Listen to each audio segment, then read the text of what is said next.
Good afternoon. I am Carolyn Vermont, CEO for Habitat of Coastal Fairfield County.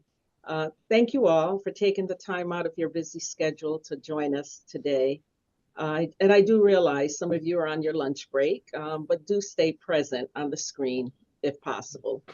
As we move forward with today's presentation, please place your questions in the chat feature so Dr. Gomez can respond to them after his presentation.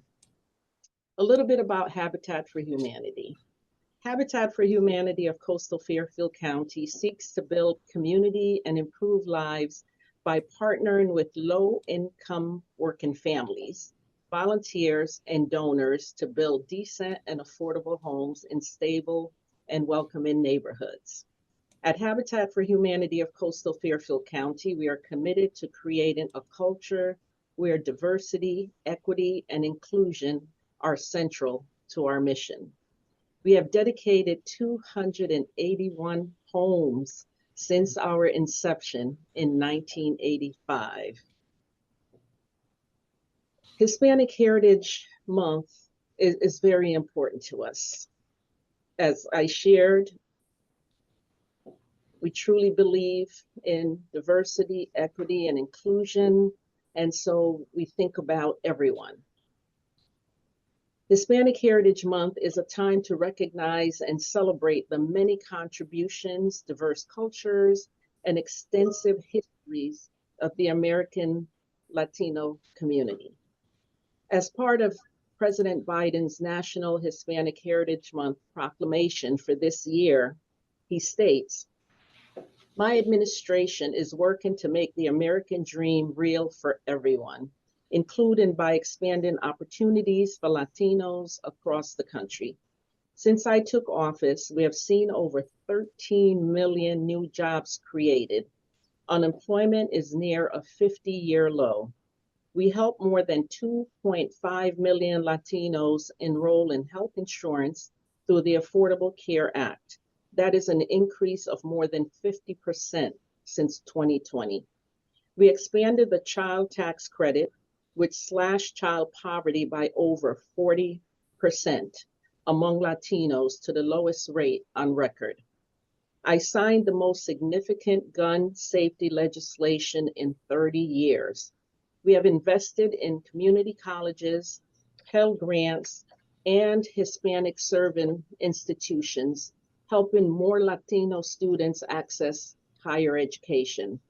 And we have made Puerto Rico's economic recovery and development a priority by providing funding for new infrastructure and clean energy projects and upgrading their transportation." Thank you, President Biden. At this time, I would like to introduce our presenter, Dr. Manuel Gomez. Dr. Gomez, I would like to welcome you to Bridgeport. You have been so active in our community for the short time you've been here. You've been to my church, and I've spoken at the church, and I get around to a lot of places, and I see you at a lot of places. So thank you for joining our great city of Bridgeport. And so a little about Dr. Gomez.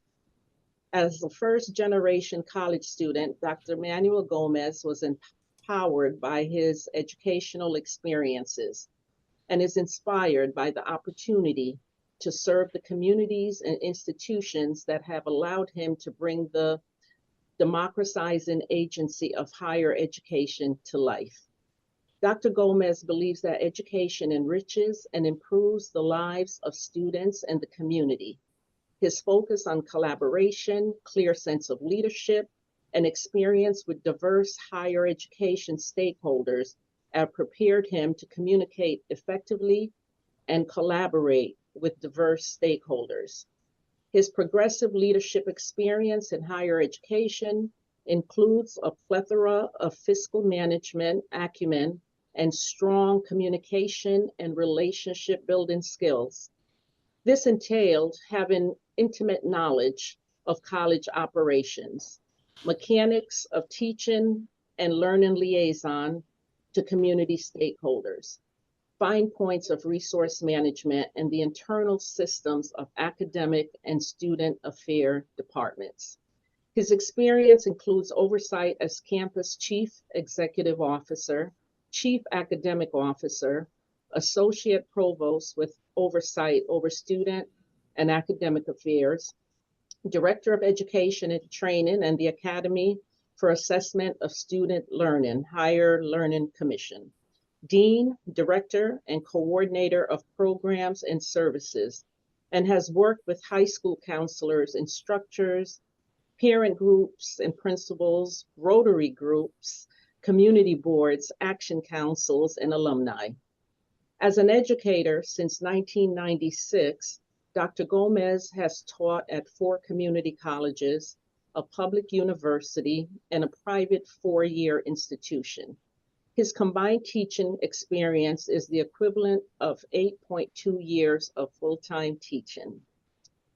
At the university level, Dr. Gomez has taught Spanish across the curriculum and film in the humanities. At the community college level, Dr. Gomez has taught courses in Spanish, humanities, history, and leadership. His first objective is always to positively impact student learning and cultures of personal and professional engagement that value individual students and the professionals that make their success an everyday reality. He believes diversity leads to creativity, innovation, and competitiveness necessary to foster individual and institutional excellence. Dr. Gomez earned his PhD from the University of Arizona and completed postdoctoral work in community college leadership at the University of Texas, Austin. Dr. Gomez, welcome to Habitat for Humanity National Hispanic Heritage Month celebration. We're thankful to have you here as our speaker, and the floor is yours. Well, thank you for this invitation to be with you to celebrate Hispanic Heritage Month. I appreciate the invitation extended by Ms. Carolyn Vermont, the Chief Executive Officer of Habitat for Humanity of Coastal Fairfield County. I am Manuel Gomez, and I am proud to be able to contribute to the well-being of our communities, especially in my role of Chief Executive Officer of CT State Housatonic. I am the first Hispanic person to serve in this leadership role in the history of our college. As an educator, there can be no greater point of pride than to advance the democratizing agency of higher education, to work for an organization that prides itself in its open door policy, and to take on the challenge and responsibility of opening the door to economic well-being to any fellow citizen that asks for assistance and that is willing to work hard to achieve the dreams of their families. As an individual, there can be no greater point of pride than to be able to advance the common good as you do. You know what I'm talking about. You do this every day when you show up for yourself, for your community, and to do the common good. And in the execution of your responsibilities and engagement with the community, your ethnicity does not impact your ability to get the job done. You can get the job done if you identify yourself as Asian, Black, Hispanic, Native American, white, or by a different identifier. Your gender identity, your religion, your age. Your identity does not matter if you have the skill, the know-how, and the willingness to own the responsibility that comes with privilege. Some of our work is done to survive. It's transactional. We do it for the financial compensation that will follow. But some of our work is inspired by love. We do well for ourselves and our families because we are in love. We do well for others and for our communities because we have more love in us than self-interest. We are able to express our love for our neighbors And it's a privilege that it comes from the heart and not as an expression of survival strategies. We are neighbors, we are brothers and sisters.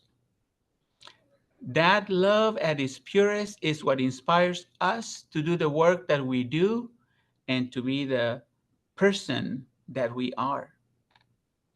I am proud to stand with my Hispanic brothers and sisters and with all of our Hispanic communities today and every day. This is the time of the year in which we recognize the value and the strength of the contributions made by our Hispanic brothers and sisters. As a child of a Hispanic community, I recognize those strengths as well as anyone.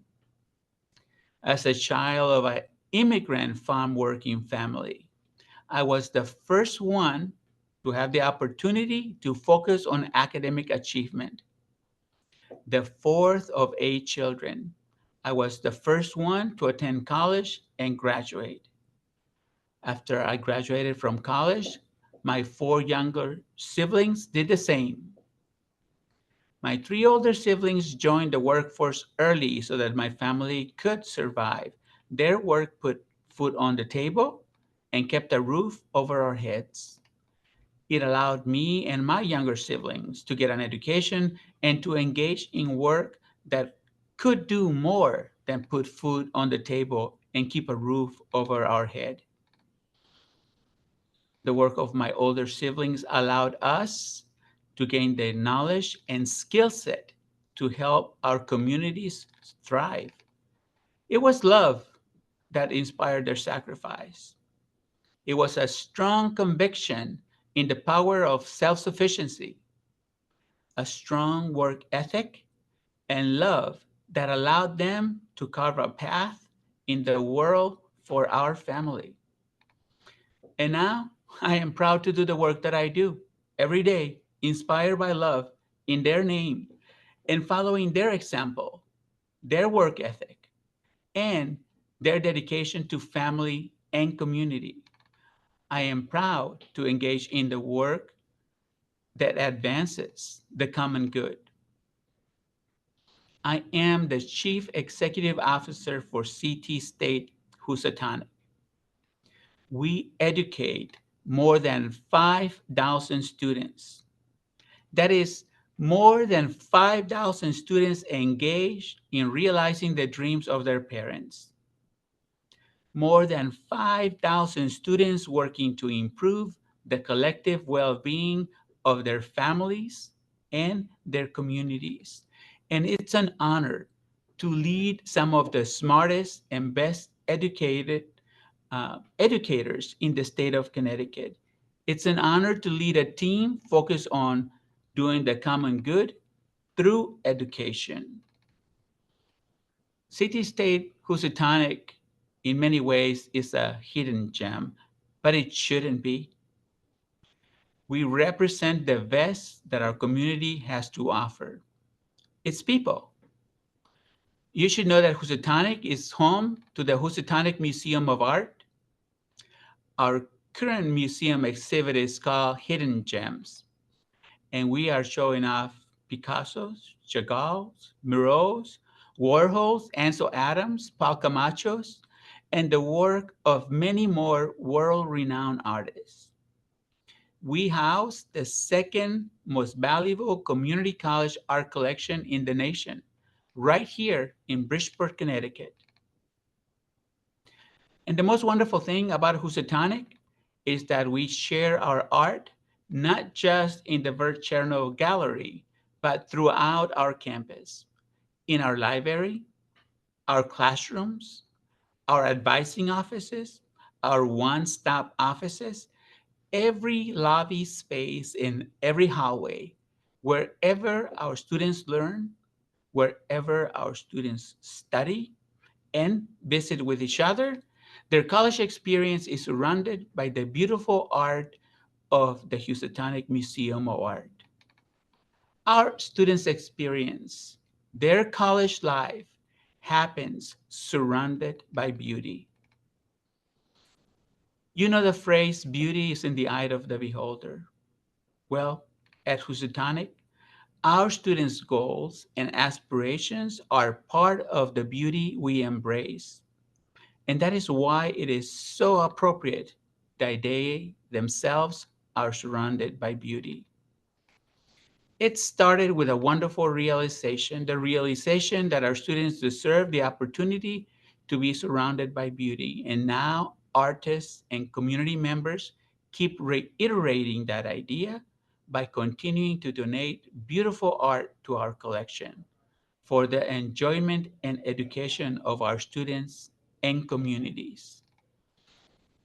And it makes perfect sense because there is great beauty in the dreams, aspirations, and goals of our students. City State Housatonic is many things to many folks. Principally among them, we are a minority serving institution. We are designated as a Hispanic serving institution. 40% of our students are Hispanic. More than 70% of our students are students of color. That is why it is an honor and a privilege to serve as the Chief Executive Officer at City State Housatonic. I am a first generation college graduate.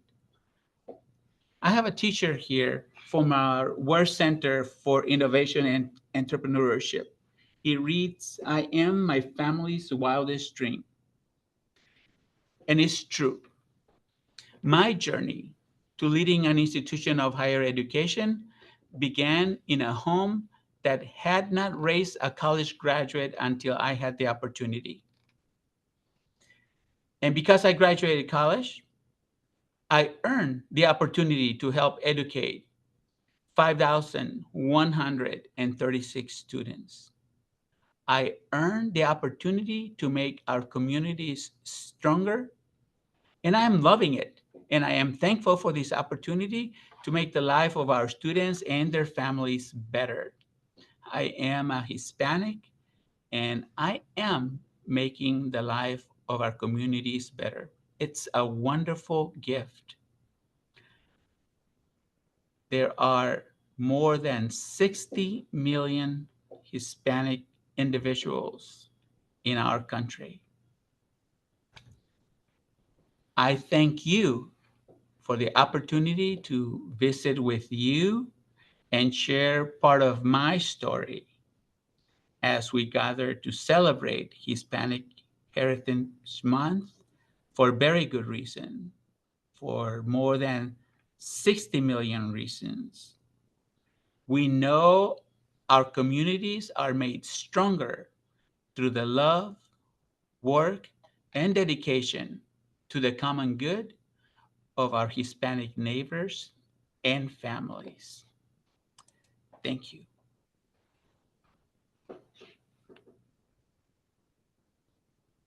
Thank you so much, Dr. Gomez. I've been in Bridgeport since arriving in the United States from Jamaica, West Indies. And so I've witnessed the growth of Housatonic Community College. And I'm just so proud, of the college. It creates so many opportunities for students, especially students who can go there, get their associate degree, and then, move on to a four-year institution. So, I'm glad that you're there to continue the great work that's been done. Our Habitat office is on Barnum Avenue. And so many years ago, Housatonic was was down the street from us.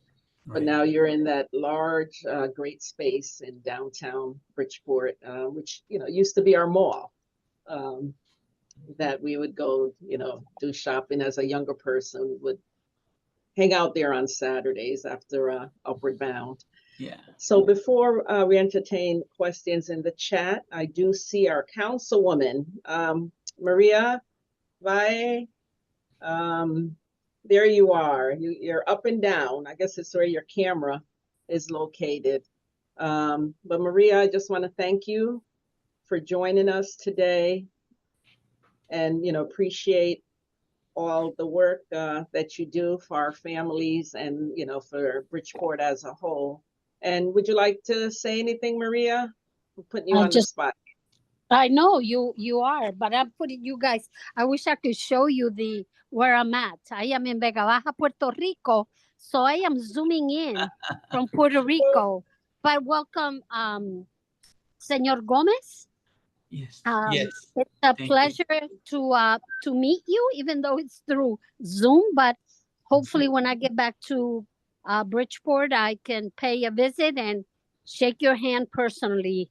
And again, Carolyn, thank you for always bringing such interesting topics and individuals that we can look up to, and our youth can look up to. Mr. Gomez, Latino, right, in our community. So thank you, Carolyn, for that. You're welcome. And Maria, you could have invited all of us to go with you. This could have been a face-to-face presentation here. But anyways, enjoy Puerto Rico and thank you, for taking the time to join us. It's Yeah, greatly appreciated. Thank you, Councilwoman Baez. And I look Okay. forward to meeting you in person. Yeah. I think, go Okay. ahead. So yes. Did you want to say something before we go into the questions, Dr. Gomez? I want to cut you off. But I think I was catching somebody trying to say something, so I wanted to create that space. Oh, okay. Was someone trying to say something? Feel Okay. free to unmute and post any questions you may have. Okay. All right. So we do have a few questions in the chat. The first one from Valencia. Thank you, Dr. Gomez, for your commitment and efforts in promoting educational excellence. How can our community collectively encourage first generation students to attend Housatonic? Yeah. Uh, we are increasing our focus on building relationships with our high schools so that more students at the high school level can start participating in college level coursework and receive dual credit both for the high school towards making progress towards uh, completion of their high school coursework, but also start earning college credit. And so, one of the things that I'm going to look forward to is working not only with our high school partners, but with the community that embraces those high schools to make sure that we have support for those partnerships and create ways in which we can fund the participation of more students from their junior or senior year in high school, if they're ready to start facing college level work, to start participating and kind of carving that path so that when the graduation from high school comes, the transition to college is a seamless transition. They will already know that they belong and that there's nothing else that they need to prove. They will just transition to additional college work. So I'm hoping as we move forward that Housatonic high schools and our communities will work together to make sure that our students have that opportunity and we remove barriers from their transition from high school to college.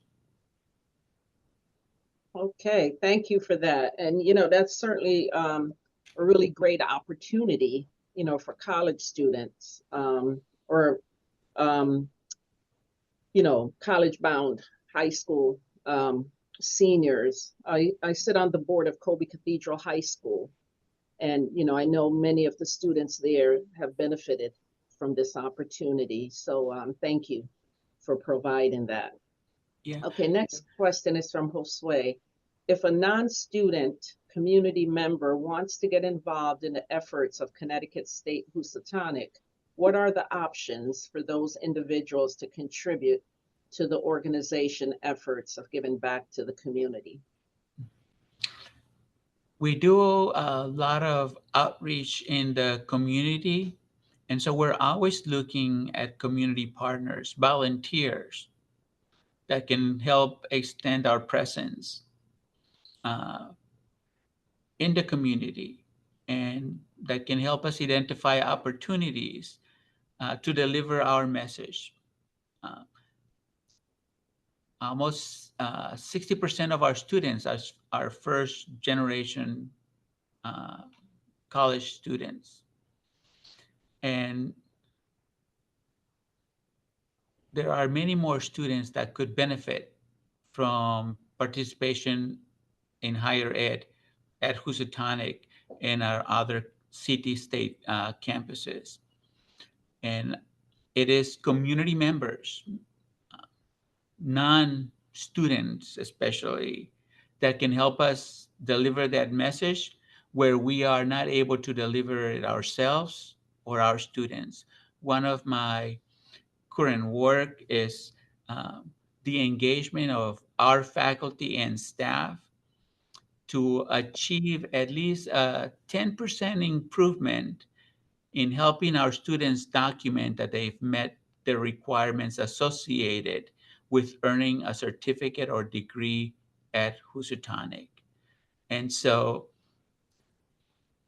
I am taking ownership of the responsibility and acknowledgement that our students have made great sacrifices and have achieved plenty by getting to our door and demonstrating that they're ready to engage in college work. And I'm taking ownership and responsibility that now our staff and faculty and myself are 50% of that equation of providing support for our students to graduate. And I'm hoping that will strengthen that partnership, and that as we see more students graduate or transfer to four-year institutions from Housatonic, um, they'll carry that message that amplifies those opportunities for students and families who may not be participating in higher ed or may not be thinking of higher ed as an option. But our community members may also be best positioned to reach some of those students and some of those families to deliver that message and to be connected with Housatonic and help us build the connections with those families and students where we may not be able to reach them because you have a stronger presence in the lives of those uh, families than we do. So we welcome that support. Okay, thank you. So our next question is from Liz. First of all, she said, thank you for sharing your story and for the work that you're doing here in our community. The question is, were there any challenges you or your family faced in the process of obtaining home ownership? Yeah. I think my family rented until I was maybe a sophomore in high school. Um, and having had a migrant family background, a lot of the financial resources that we were able to accumulate past survival were also invested in moving from city to city, sometimes 3 times during the year, to follow migratory crops. Um, and so, in that sense, income was also used as an investment for survival, simply to have money to move from city to city. Uh, and it wasn't until, again, I think I was a sophomore in high school that we were able to buy a home of our own and then started to develop stronger roots in community, as it were, in Yuma, Arizona, which I think is now denominated as a lettuce capital of the world. And that's one of the crops that my family members used to work on. Uh, so That's, I think, many of the challenges that our families face. A lot of the money that we earn as part of our work in the community goes back to ensuring that we're ready to continue to work and be reliable workers. I know that for my family, having uh, been migrant workers, um, it was important that we had good cars. Our car couldn't break down, because then if our car did not perform, we were not able to move uh, from city to city, or to get to work in places that usually may have been an hour or 2 hours from the place that we were living, and then we would have to work 1 or 2 hours away. So again, that those type of challenges probably prevented us from making investments in a home. And wherever there's opportunities and good work like the ones completed by Habitat for Humanity, that's a wonderful blessing to those families, to have a resource that can help those families lay a foundation for building roots, strong roots in the community. That and it's an expression also from the community that the community is willing to make an investment in those families who, again, may be struggling to just to make a living, and to focus on the basic needs of family. Okay, thank you so much. Before we go on to the next question, I'd like to welcome Heidi Nieves. She's president of our city council here in Bridgeport, and also, along with Councilwoman Maria Valle, represents the East Side District. Of course, as president, she represents the whole city as president of the city council. Heidi, did you want to say a few words? All right. Good afternoon, everyone. I'm on dual Zooms right now, so I was trying to lower the volume on my other computer. But I want to welcome you again, Mr. Gomez, to the city of Bridgeport. I know we met briefly about a month ago when you first took the position, and I'm really excited about the stuff that you've been speaking about here on the Zoom. I got to make this fast because it's my turn to speak on this Zoom call.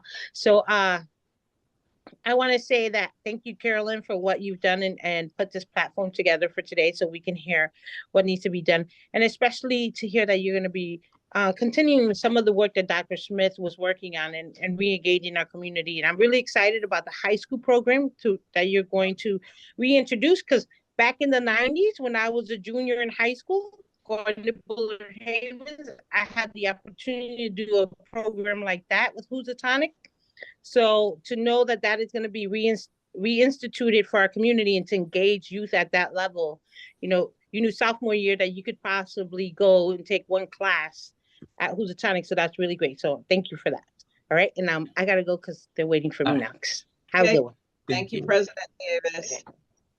Okay, so Dr. Gomez, you just mentioned Habitat and the work that we do. So the next question is from Kristen, and she's saying, what might be some ways that Habitat Coastal Fairfield County could partner with Connecticut State Housatonic? I'm hoping maybe there could be a partnership. I don't know what some of the criteria may be for identifying families that get to benefit from the work that Habitat for Humanity does. Many of our students suffer housing insecurities, just like food insecurities.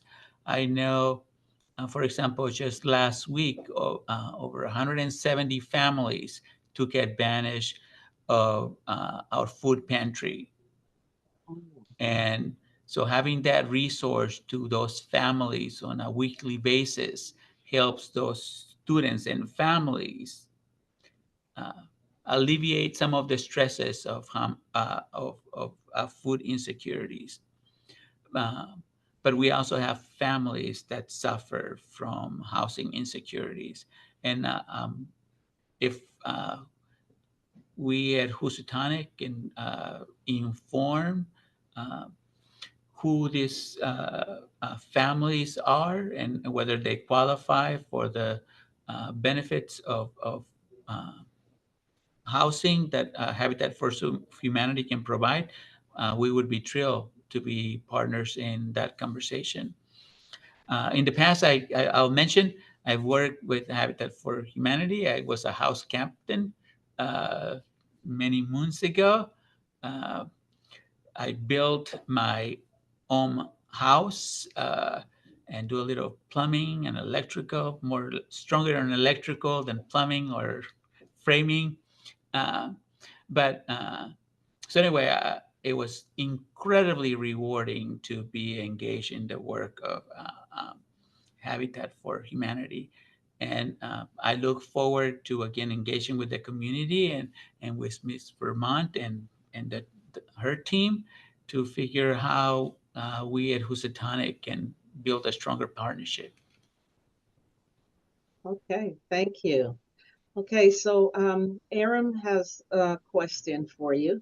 She said, what is Housatonic exploring as options to assist undocumented immigrants that are ineligible for financial assistance? Is there any discussion regarding making trainings, classes available on reasonable payment plans, etc.? That seems to be a large part of our community that could benefit from further education so they can be their family's wildest dreams come true. Absolutely. One of the new offerings that we have this semester is a citizenship class for our immigrant community.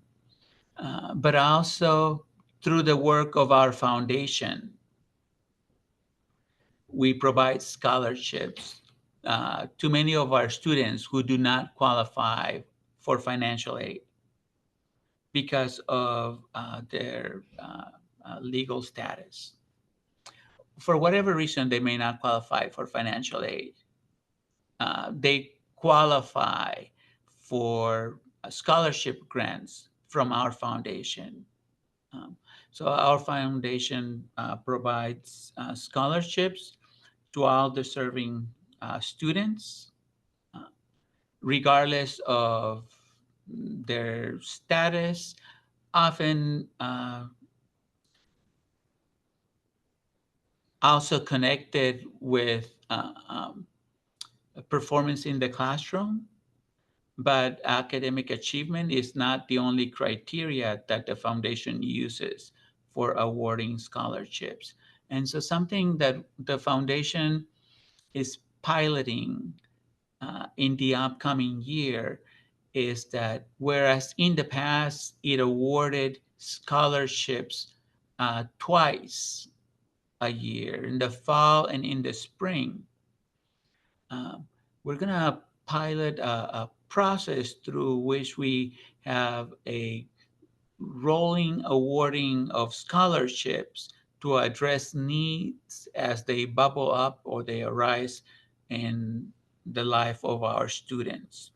And so the pilot for that model for awarding scholarships was developed in order to address the type of insecurities that our students face, housing, food,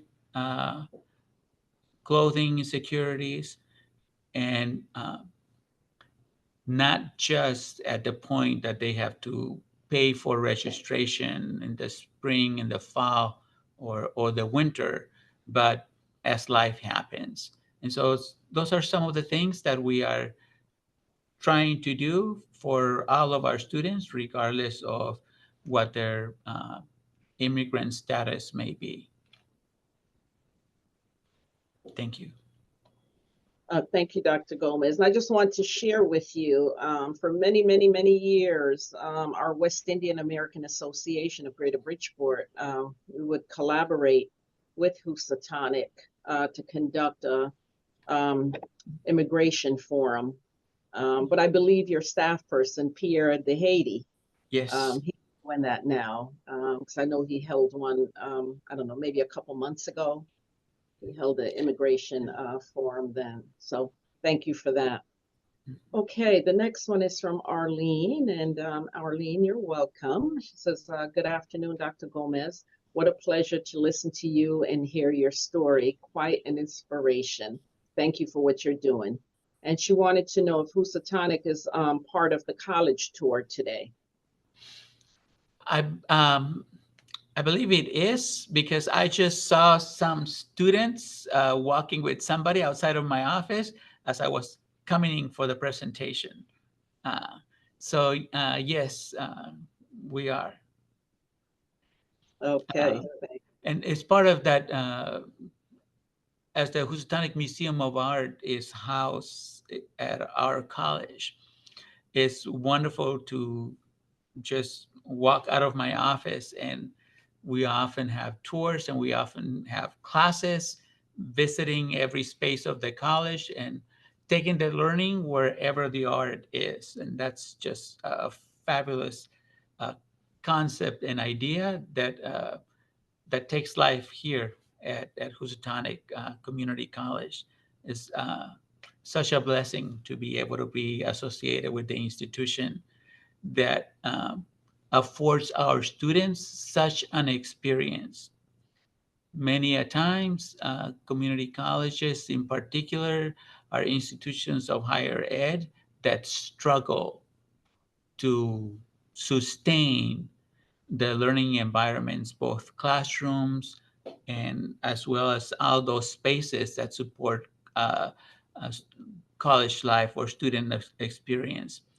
And so to have a campus as beautiful as ours, and that to have such priceless pieces of art be part of the everyday experience of our students is just fantastic. And I'm so thankful for our community that keeps making an investment and reiterating that idea by engaging with us and making donations to grow our art collection. Okay, thank you. So, Dr. Gomez, you've shared your journey with us, and certainly you're so accomplished. But Gene would like to know. He says, "Good afternoon, Dr. Gomez. Did any of your siblings also become educators? If not, what fields did they go into?" Yeah. I don't think I've been a good role model to my siblings and family because they keep choosing other professions.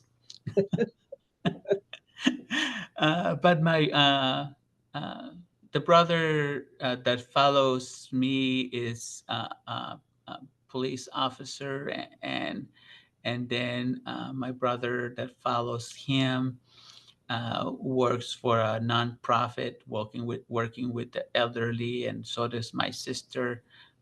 My youngest sister is an administrator at a elementary school, and I also, since my family participated in higher ed, I have a couple of nieces and nephews who have also gone into law enforcement and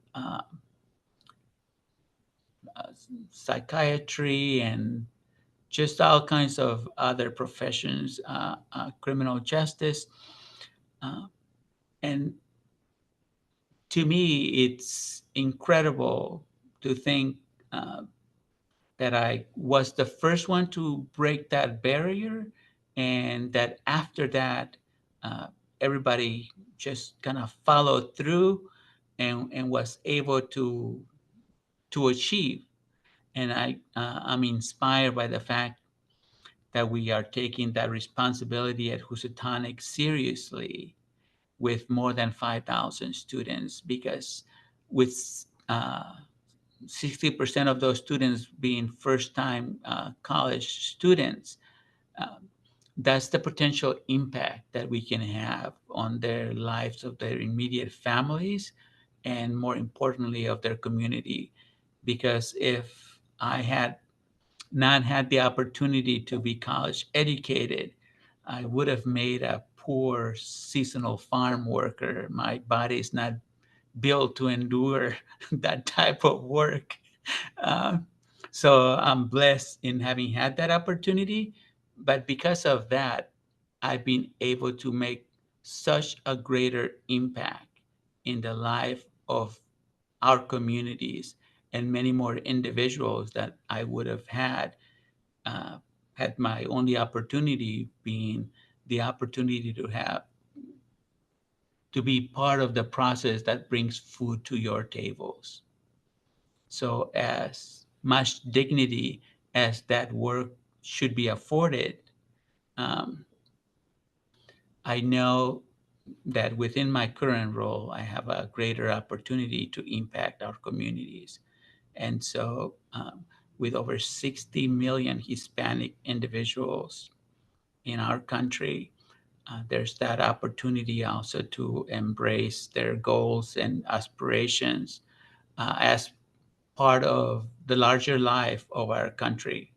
And I'm looking forward to engaging with everyone in our community to make sure that we afford all of our community members those opportunities regardless of their ethnicity or um, identities and socioeconomic status. It's a blessing to be here and to work with you and partner with you to make that happen. Thank you. So you mentioned food, and the next question is relating to food.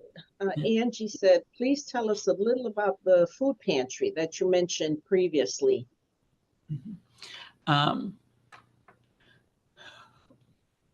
as a response to some of the challenges that we faced during the pandemic, Food Pantry was established, and we built partnerships with our community. So we accept food donations. Um, I think we have a partnership with Stop and Shop and other organizations that donate food. But we have a food pantry, and again, I believe about 170 families last week were able to come to our food pantry, and they're able to uh, have access to items in our food pantry, and some of those items that they have access to are not only food consumables but other uh, items that maybe uh, promote hygiene or are able to, again, help them carry uh, throughout the day and in life, just with the uh, dignity of having access to additional items that have not to be their limited financial resources do not have to be balanced against the need of the family members. I think having access to the food pantry provides those additional securities, and then our students can see how best they can leverage other financial resources for the well-being of their family, having our food pantry contribute in a small way to alleviate their challenges, uh, to provide uh, shelter, food, and clothing to their families. Okay, thank you. Beth Rafferty, welcome. Beth is a member of our board of directors here at Habitat for Humanity. So Beth, thank you for all that you do. Thank you for taking time out of your schedule to be with us today. Okay, so Dr. Gomez, we're about to wrap up. I have one other question for you before we wrap up. So, and basically, once you answer, we'll find out how we can help. So right now, there's an attack on affirmative action based on race. We really don't see an attack on affirmative action based on sports, athletics, based on legacy. So, that's a fight right now. But what's the major fight right now? I know the community colleges are facing challenges right now. What's the major challenge the community colleges are facing in Connecticut? You know, I'll share with you, July 1st was the first date in which CT State was recognized as an educational entity by our regional accreditor. And just last Friday, the Department of Education recognized us also in our ability to award financial aid to our students as CT State. So I know that our financial aid disbursements will happen for our students here in probably the first week of October. And so we are experiencing all of the challenges of an institution that has just come into being. That said, uh, we are serving almost 35,000 students in Connecticut. And we are serving those 35,000 students through the foundation of our prior 12 legacy individual colleges, Housatonic Community College being one of them. About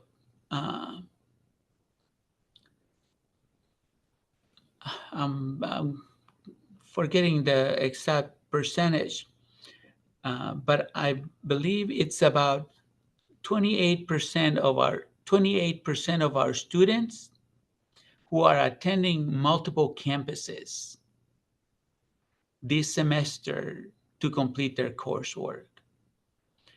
And in the past, it would have been a burden for those students to apply to different colleges in order to get the education they need. And now through our new structure, they can do that seamlessly. I strongly believe in the quality of the education we offer. My son was taking classes at Capital last semester, and he's taking classes at UConn this semester. My daughter is taking classes at Capital Community College and also at Manchester Community College and also at Tunxas Community College. That's where she has friends. That's where she wants to take those classes. So I am so thrilled that she does not have to apply to 3 colleges in order to take the classes she wants. Those are new opportunities being created by our new structure. I have a daughter who is a senior in high school, and I'm recruiting her to attend classes at Housatonic next year. So I'm thrilled about that and about all the new opportunities that she will have. But I think one of our main challenges right now as an institution is defining our path forward.